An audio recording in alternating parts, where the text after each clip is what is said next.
Japan की शहरी किंवदंतियों में से एक सबसे डरावनी कहानी है कुछ साकेओना की। मतलब कटी मुंह वाली औरत, एक ऐसी आत्मा जो अंधेरी गलियों में भटकती है और एक ऐसा सवाल पूछती है जिसका कोई भी जवाब सही नहीं है। तो चलिए इस खौफनाक कहानी की परतों को खोलते हैं। टोक्यो के बिजी शिबुया इलाके की एक अंधेरी गली। सोचिए, एक जानलेवा मुलाकात की शुरुआत बस एक सीधे से सवाल से होती है, क्या मैं सुंदर हूँ? ये सवाल जितना सुनने में आसान लगता है, इसका अंजाम उतना ही भयानक होता है। इस कहानी को समझने के लिए हम एक लड़की ऐना की कहानी से शुरू करते हैं।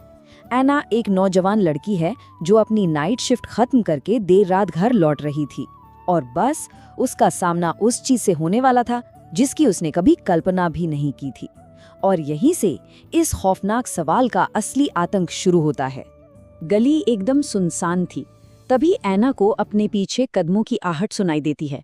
वो पलटकर देखती है तो कोई नहीं था, और फिर अचानक एक लंबा सा ओवरकोट पहने और मास्क लगाए एक औरत ठीक उसके सामने आ खड़ी होती है।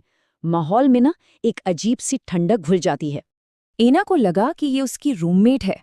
पता है, कुछ दिन पहले ही उसकी रूममेट ने शहर में फैली इन अफवाहों का फायदा उठाकर उसे डराने की कोशिश की थी। तो ऐना ने पूरे आत्मविश्वास से जवाब दिया, हाँ, तुम बहुत सुंदर हो। उसे लगा बस उसने सही जवाब दे दिया। देखिए, इस किंवदंती के जो पारंपरिक नियम हैं, उनके हिसाब से अगर कोई नहीं कहता है तो उसे फौरन मार दिया जाता है, और अगर कोई हाँ कहता है तो फिर आत्मा अपना मास्क हटाती है। ऐना ने हाँ कहा था और अब उससे इसका नतीजा भुगतना था। उस औरत ने धीरे से अपना मास्क उतारा और सामने जो नजारा था उसे देखकर ऐना के तो जैसे पैर ही कांपने लगे। उस औरत का मुंह एक कान से दूसरे कान तक बेरहमी से कटा हुआ था। मांस, खून और दांत सब एक भयानक मुस्कान में जमे हुए थे। फिर उस आत्मा ने अपनी जेब से एक बड़ी चमकती हुई कैंची निकाली और कहा, तुमने कहा था ना मैं बहुत सुंदर हूं, तो अब तुम्हें भी मेरी तरह सुंदर बनना होगा। ऐना का क्या हुआ ये हम बस कल्पना ही कर सकते हैं, लेकिन सवाल ये है कि ये आत्मा थी कौन? ये कटी मुंह वाली औरत बनी कैसे?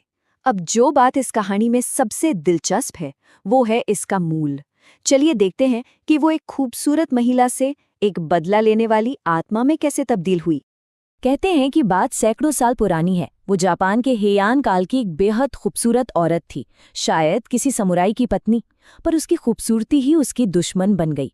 उसका पति उससे बहुत जलता था और हमेशा असुरक्षित महसूस करता था।